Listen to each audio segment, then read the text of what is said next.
ఒకే ప్రదేశంలో 1000 నుంచి 1500 వరకు ఉన్నటువంటి మొత్తం బ్రహ్మసూత్ర శివలింగాలండి. ప్రపంచంలో మనం ఎక్కడా ఈ విధమైన శివలింగాలని ఇప్పటివరకు చూసి ఉండము. దయచేసి వీడియో మొత్తం చూడండి. చాలా గొప్ప క్షేత్రాన్ని మేము ముందుకు తీసుకొచ్చాను. ఓం నమ శివాయ, ఓం నమ శివాయ. శివుడి నామం వినగానే మనసు నిశ్శబ్దంగా మారిపోతుంది. ఆ నిశ్శబ్దంలో ఒక శక్తి ఉంటుంది, ఒక ఆధ్యాత్మిక స్పందన ఉంటుంది.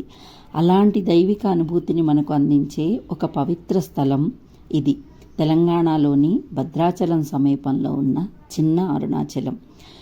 ఈ క్షేత్రానికి మనం భద్రాచలం రాములవారి గుడి నుంచి సీతమ్మవారి పర్ణశాలకు వెళ్ళే దారిలో ఈ దేవాలయం ఉంటుందండి.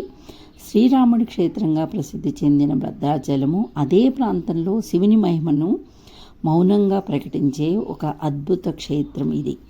అతిపెద్దగా ప్రచారం లేదు, కానీ ఎంతో శక్తివంతమైన స్థలం ఇది. ఎక్కువగా చాలామందికి ఇప్పటికీ తెలియనటువంటి స్థలం. ఇక్కడ అడుగు పెడితే మనసు ఒక్కసారిగా ప్రశాంతంగా మారిపోతుంది. గాలిలోనే ఒక దైవికత్వం కలిసిపోయినట్టు అనిపిస్తుంది. ఈ క్షేత్రానికి చిన్న అరుణాచలం అనే పేరు వచ్చింది. దక్షిణ భారతదేశంలో ఉన్న ప్రసిద్ధ శైవ క్షేత్రం అరుణాచల క్షేత్రం.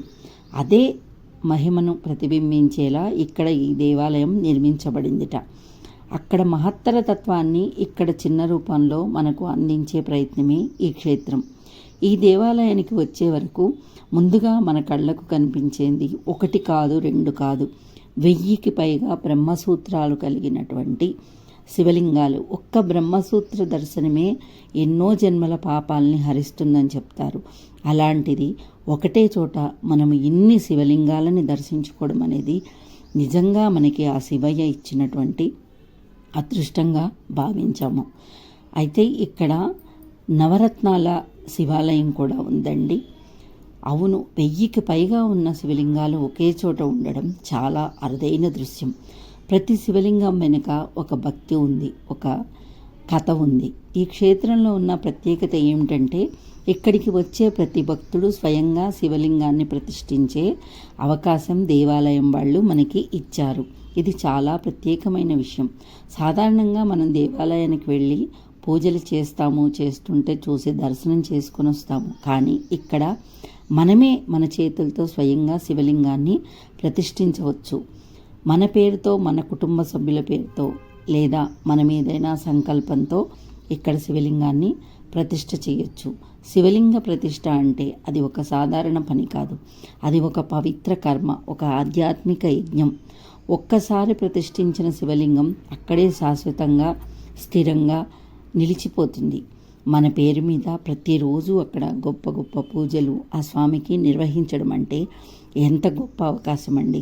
మన భక్తికి, మన విశ్వాసానికి ఒక నిశ్శబ్ద సాక్షిగా ఆ శివాలయం ఈశ్వరుడు ఎప్పటికీ అక్కడ మన జ్ఞాపకంగా ఉండిపోతారు.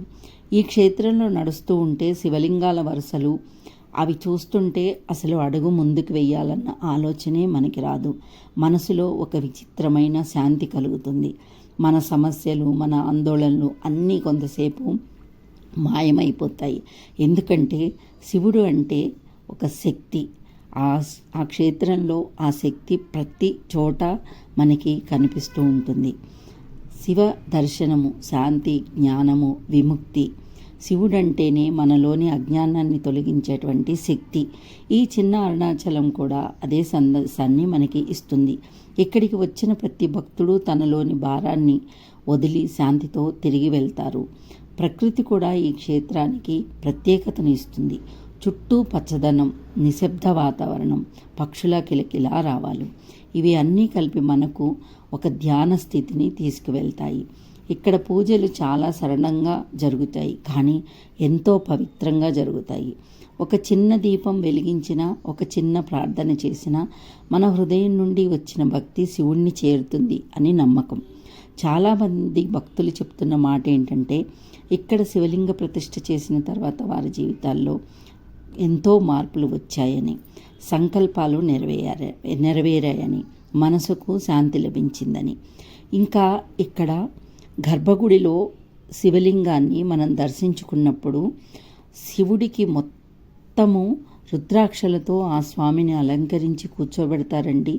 నిజంగా మేము ఆ స్వామిని ఈ గర్భగుడిలో దర్శించినప్పుడు మాకు అసలు మమ్మల్ని మేము మైమర్చిపోయాము. ఎందుకంటే శివలింగాలకి మొత్తము రుద్రాక్షలతో ఆ స్వామికి వేసి కూర్చోబెడితే మాకు జటాజూటాలు విరపోసుకొని కూర్చున్నటువంటి ఈశ్వరుడు ఇచ్చినటువంటి అనుభూతి మేము చెందాము. అసలు గర్భగుడిలో నిజంగా శివయ్య అక్కడ మనకి ప్రాణంగా దర్శనమిచ్చిన అనుభూతిని ఈ దేవాలయంలో మేము పొందాము.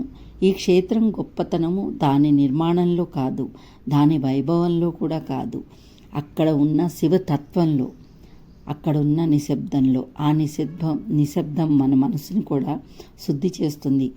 మీరు కూడా ఒకసారి ఈ చిన్న అరుణాచల క్షేత్రాన్ని దర్శించండి. అక్కడ కూర్చొని కొన్ని క్షణాలు ఓం నమ శివాయ అని జపించండి. మీరు అనుభవించే శాంతి మాటల్లో చెప్పలేనిది. ఖచ్చితంగా మీరు భద్రాచలం వెళ్ళినప్పుడు లేదా భద్రాచలానికి పరిసర ప్రాంతాలకి వెళ్ళినప్పుడు ఆ రామయ్య సీతమ్మతో పాటు ఈ శివయ్యని పార్వతీదేవిని కూడా దర్శించుకోండి. చూసారా, ఈ శివలింగము ధ్యాన శివలింగము. ఎక్కడైనా మనం ప్రపంచంలో ఇలాంటి శివలింగాన్ని మనం చూసామా? ఒకటి కాదు, రెండు కాదండి, అసలు ఎక్కడా చూడనటువంటి అద్భుత శివలింగ శైలి ఇక్కడ ఉందండి. బ్రహ్మ 4 ముఖాలతో ఉన్న శివలింగము, ధ్యానంలో ఉన్న శివలింగము, ఇంకా చిన్న మన బొటనవేలు 2 ఇంచుల పరిణామం నుంచి మొదలుకుంటే చూశారు కదా, మనిషి ఎత్తు ఉన్నటువంటి శివలింగం వరకు కూడా ఎన్నో శివలింగాలు. అసలు మనం ఎక్కడా దర్శించినటువంటి ఈ అద్భుతము కేవలం ఈ క్షేత్రంలోనే మనం దర్శించుకుంటాము. నా అదృష్టము, నేను భద్రాచలం రాముల వారి ఒడ్లు తలంబ్రాలుగా తయారు చేసి గోరుతో ఒలిచి ఆ స్వామికి ఇవ్వడానికి వెళ్ళినప్పుడు రామయ్యతో పాటు ఈశ్వరుణ్ణి కూడా ఈ క్షేత్రంలో దర్శించుకునే భాగ్యం మాకు కలగడం నిజంగా మాకు ఏ జన్మలో మేము చేసుకున్నటువంటి అదృష్టం. ఆ ఈశ్వరుడి ఆశీస్సులు మేము పొంది వచ్చాము. ఈ అదృష్టం మీ అందరికి కూడా కలగాలి అనేటువంటి గొప్ప సంకల్పంతో ఈ వీడియోని నాకు వీలైనంత మీ ముందుకి తీసుకుని వచ్చానండి. ఇది అద్దాల మంటపం. ఇక్కడ శివపార్వతులు విగ్రహ రూపంలో మనకి దర్శనమిస్తారు. ఈ మంటపంలో ఎటు చూసినా కూడా మనకి శివపార్వతులు ప్రతి అద్దంలో కూడా ప్రస్ఫుటిస్తారు. నాకు ఉన్న కాస్త జ్ఞానంతో వీడియో తీసి ఎక్కడా మిస్ కాకుండా మీకు అందించే ప్రయత్నం చేశాను. ఈ శివలింగ దర్శనం మీ మనస్సుకి ఎలా ఉంది? ఈ శివలింగ క్షేత్రం ఎలా ఇది చూసారండి? ఈ శివలింగము మన ఎత్తు ఉంటుందండి. మనం బ్రిడ్జి ఎక్కి పైకి వెళ్ళి స్వామికి మనము అభిషేకం కానీ అర్చన కానీ చేసుకోవచ్చు. అసలు ప్రతి అణువు శివమయం, ప్రతి అణువు శివతత్వం, ప్రతి చోట శివలింగం. ఇక్కడ ఇప్పుడు మీరు చూడబోయేది నవరత్నాలుతో ఉన్నటువంటి శివలింగాలు 9 రాళ్ళు ఇక్కడ ఇప్పుడు మనకు కనిపిస్తున్నటువంటి ఈ మంటపంలో ఉన్నాయండి. ఒకటి కాదు, రెండు కాదు, ఒకటి కాదు, రెండు కాదండి, ప్రతి చోట ఈశ్వరుడు.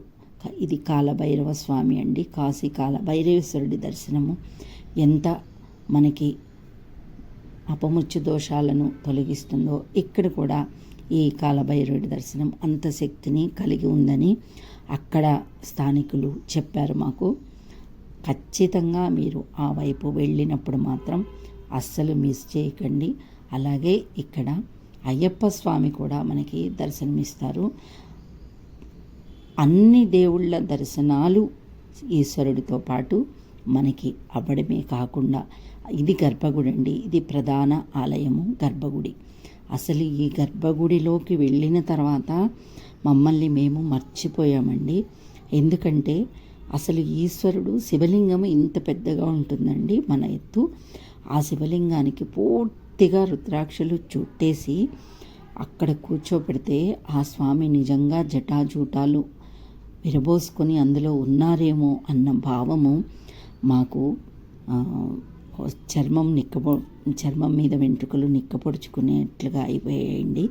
నేనే కాదు, నాతో వచ్చినటువంటి భక్తులు కూడా ఇదే విషయాన్ని చెప్పారు.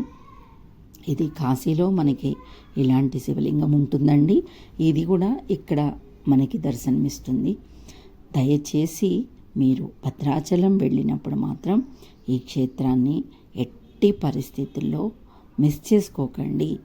ఎందుకంటే ఇన్ని శివలింగాలు మనకి కనిపించే క్షేత్రాలలో ఇది కూడా చాలా ప్రధానమైనటువంటి క్షేత్రము. ఆ శివయ్య అనుమతి ఉంటేనే మనము ఈ దేవాలయంలోకి అడుగు పెడతాము.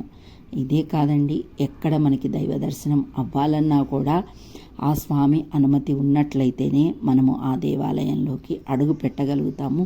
ఒకవేళ అడుగు పెట్టినా సరే మనకి ఆ స్వామి అనుమతి లేకపోతే ముందుకు వెళ్ళి కూడా మనకి దర్శనం అవ్వకుండా బయటకు వచ్చే సందర్భాలు చాలామందిలోనే ఉంటాయి. మీకు ఈ వీడియోపై మీ అభిప్రాయాన్ని కామెంట్ రూపంలో తెలియచేయండి. అలాగే మీరు ఈ దేవాలయాన్ని దర్శించుకున్నారా అన్నది కూడా తెలియచేయండి. ఎందుకంటే ఇలాంటి దేవాలయాలు మన తెలంగాణలోనే ఎన్నో ఉన్నాయండి. మన తెలుగు రాష్ట్రాల్లోనే ఎన్నో ఉన్నాయి. ఇది శ్రీచక్రం శివలింగం అండి. ఇలా ఎన్నో మనకి తెలియని దేవాలయాల్ని మనం ఇలా వీడియోల రూపంలో బయటికి తేవడం వల్ల ఎంతోమంది వెళ్ళి దర్శనం చేసుకొని వాళ్ళకున్నటువంటి అన్ని కష్టాలని తొలగించుకుంటారనే ఉద్దేశంతో ఈ వీడియోని చేస్తున్నాను. ఓం నమః శివాయ. దయచేసి ఛానల్ని సబ్స్క్రైబ్ చేసుకోండి. ఆల్ నోటిఫికేషన్స్ వచ్చే విధంగా ఆన్ చేసుకోండి.